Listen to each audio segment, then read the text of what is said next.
सूर्यमंडल स्तोत्रम अथवा सूर्यमंडल द्वादश स्तोत्रम।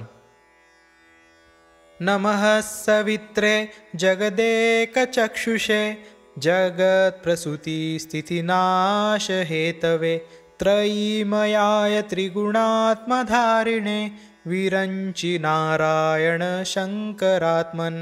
नमोऽस्तु सूर्याय सहस्ररश्मये सहस्रशाखान्वितसम्भवात्मने सहस्रयोगोद्भवभावभागिने सहस्रसङ्ख्यायुगधारिणे नमः।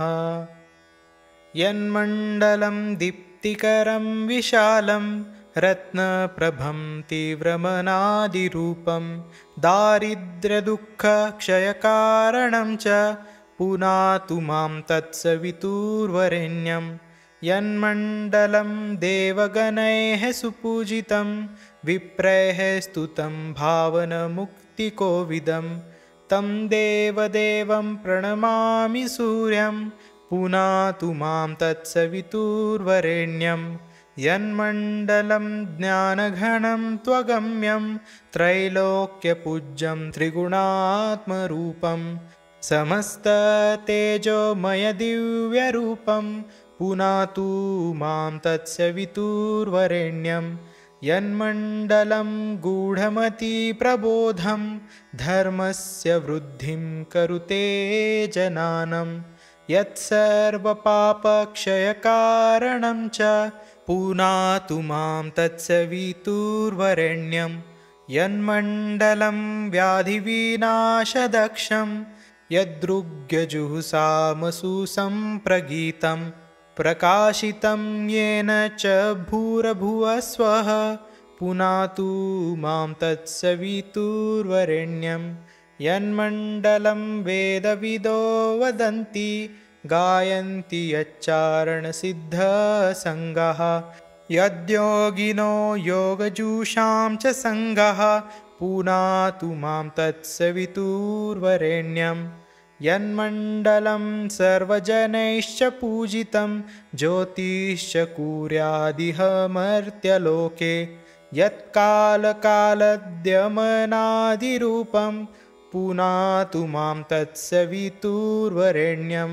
यन्मण्डलं विष्णुचातुर्मुखाख्यं यदक्षरं पापहरं जनानां यत्कालकल्पक्षयकारणं च पुनातु मां तत्सवितुर्वरेण्यं।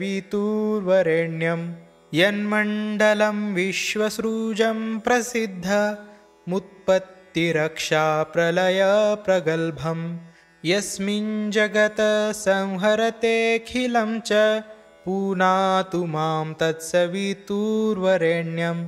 यन्मण्डलं सर्वगतस्य विष्णो रात्मा परं धाम विशुद्धतत्त्वं सूक्ष्मान्तरैर्योगपथानुगम्यं पुनातु मां तत्सवितुर्वरेण्यं।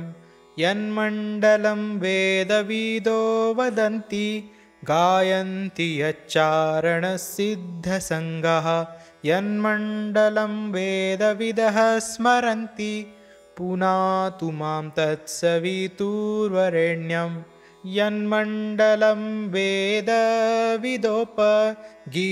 यदोगिनां योगपथानुगम्यं तत्सर्ववेद्यं प्रणमामि सूर्यं पुनातु मां तत्सवितुर्वरेण्यं। सूर्यमण्डलस्तोत्रं यः पठेत् सततं नरः सर्वपापविशुद्धात्मा सूर्यलोके महीयते। इति श्रीभविष्योत्तरपुराणे श्रीकृष्णार्जुनसंवादे सूर्यमण्डलस्तोत्रं सम्पूर्णम्।